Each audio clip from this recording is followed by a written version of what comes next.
Hi everyone, Quiveen here from the comfort of my kitchen. In today's video, for a change, we are going to be looking at the sky for tonight, for the 20th of August. So we will begin by looking just a few hours ahead of the time when this video is published.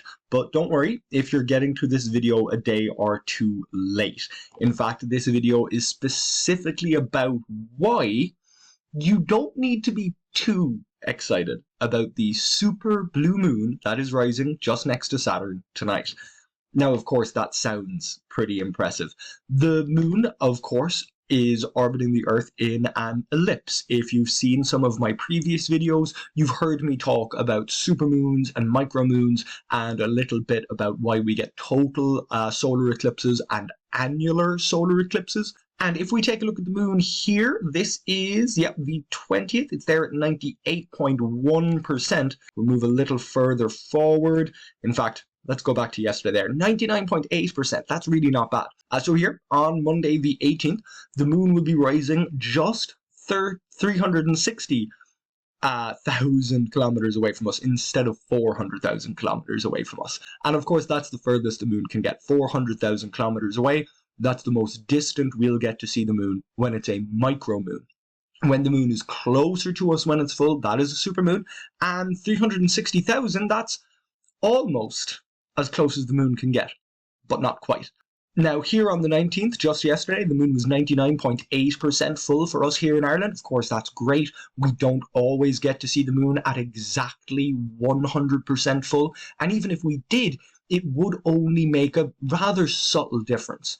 Now, as we're continuing to move forward here, we can see the moon is actually getting closer to us. We've gone down to 358,000 kilometers away from us. It's still there at 99.8% full, really, really full. And if we take a closer look at the moon here, it will be pretty hard to tell that it is, 10-15% larger looking, about 30% brighter looking. These things can be tough to notice with the naked eye, but if you are taking photographs with a camera, you can compare them as long as you get the zoom and the exposure and everything the same. Identical photos under identical conditions will show a difference in the moon. Just relying on your memory from a few months ago when we had the micromoon, that's going to be a little bit more difficult. Here we are for the 20th tonight, 99.8% full. 358,000 kilometers away from us. There it is. And the moon looks great. And it does look very, very full. We're getting a tiny little bit of a shadow there on the side, but it's not too bad. We've crossed into the morning of the 20th here. So you'd still have to go out on the night of the 19th to see this. This will be it on the 21st, barely if you go out on the night of the 20th. So we can see between these two dates, there we are, 358,000 kilometers away from us. And the next day, only 356. So the moon is still getting closer to us. Now, this doesn't necessarily mean that the next moon will be more super. The moon could be getting closer to us in such a way as that its closest point is going to drift further away from the point when we'd see it at its most full. That's possible, but it's not the case. We're going to hop forward into the future here. Not too far, only into next month, only into September, only up to the very next full moon. Which I'll hopefully still find in the same place once we're there. Maybe not. Seems like we've gone past. May need to go back a few days. There we go. So here we are. Here's the moon.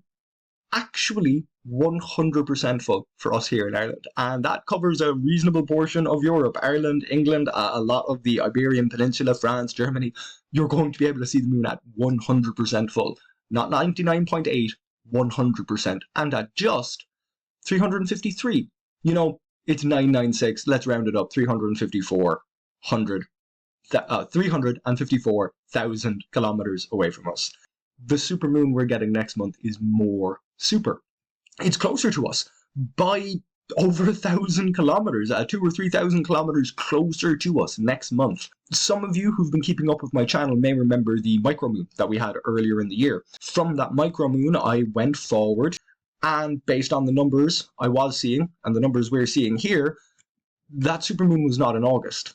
Now, of course, there are differing definitions to the supermoon. What counts as a supermoon, what does not. And for some of these definitions, it is a range, as long as you are within, 10% or 20% of the moon's hypothetical closest approach to the Earth when it is within a couple of degrees of being full, a couple of percentage points.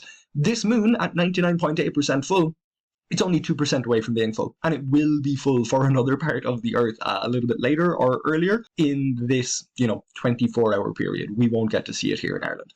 Potentially for the Pacific on the nights of the 19th and 20th. You might get to see it at 100% full if you're living in, around the Pacific. I'm not sure exactly where on Earth the moon will look 100% full for this cycle. I just know it's not Ireland. And I know that it is 358,000 kilometers away from us, which is still almost, it's 40,000 kilometers closer to us than it could be at its furthest. But what makes that moon special, the moon that we're seeing on the 20th of August, rather than the moon that we're seeing here on, this is the 19th, we'll take it back just a couple, well, not a couple of hours, an hour, to the 18th of September. Oh, it goes down, unfortunately. I just want to make sure that I'm showing it at its absolute best. That's what this video is all about, the subtle differences between the moon when it's almost a supermoon and when it's actually a supermoon. And of course, some of these differences are definitional. Here we are, 100% full. There we are, early. I'll zoom back out. It's a lot easier if I can see the real sky. Yeah, early in the morning. That's, if you want to get up that early in the morning, that's not too bad. Let's bring it back. Still 100% full. We go just a little bit before midnight. I just want to bring it that date earlier. Oh, it's not 100% full. So, unfortunately, if you go out on the 17th of September, you will only see the moon at 99.9% full. But if we wait, an hour or a couple of minutes until we cross over past midnight, there it is at 100% full. So we can see how quickly this changes as well. A percentage point can change over the course of the night. And there we are, 353,955 kilometers away. And that number is still going down. But I don't think that the supermoon in October will be quite as close. But there is only one way to find out. Let's go and check. Let's push all the way forward to October into the 10th. We'll probably only need to go to the 15th or 16th. Maybe the 17th. There we go. 99.7% at 352,000 kilometers away. So that means that the supermoon that we're going to see in October is more super than the supermoon we're going to see in September, which is more super than the supermoon you could technically see tonight and last night. Not only that, although from here in Ireland it's only 99.7% in October, and it will have been, by the time this video goes up, the moon will have been 99.8% full for us in Ireland in August, but in September it's 100%. It is 100% full for us here in Ireland. Now, I have not done the maths, and I won't be doing the maths, not myself. If anyone in the comments would like to figure it out, you can. But of course, the moon gets brighter when it's closer to us. A supermoon is about 30% brighter than a micromoon, which is, only about 15% brighter than average, but still.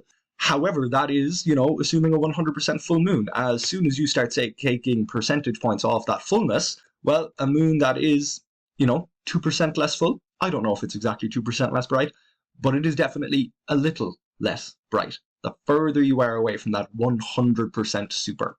But as I said, there is still something special about the full moon that we are seeing in August, even though the full supermoon in September will be closer to us and more full for us here in Ireland, and the October supermoon will be even more super again by another, 4,000 kilometers, which is significant.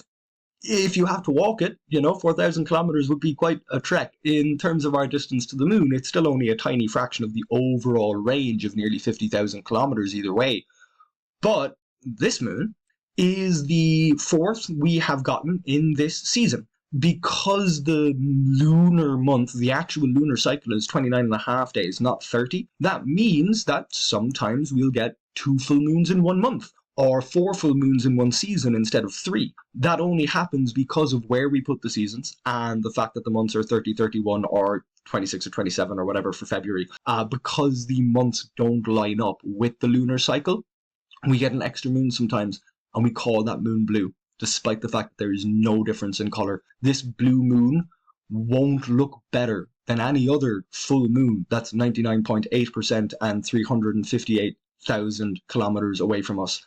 What will look better is a moon that's 100% full and only 353 or 352,000 kilometers away from us. And even then, the difference is marginal. So I absolutely think you should go outside and take a look at the super full blue moon, as long as you remember that the moon will be both more super and more full in the coming months, and the only reason it's blue is because of our calendar. We won't get another super full blue moon until apparently 2037. Again, I haven't checked the maths, because all it would take to change that is a leap day or a change in the calendar. And our calendar, which we humans have made, is something that we have changed before. How far away the moon is, that's going to be a lot harder for anybody to change. So I hope you enjoyed this video. I hope you enjoyed learning a little bit about the super full moon and its blueness and its superness and its fullness, and how that's going to change over the coming months. If you did enjoy this video, please do like it. And if you'd like to read some of this information, you can head to my website, queebeanscontent.ie. If you'd like to support the production of my videos, then please do subscribe to my YouTube channel, and hopefully I'll see you back here next time.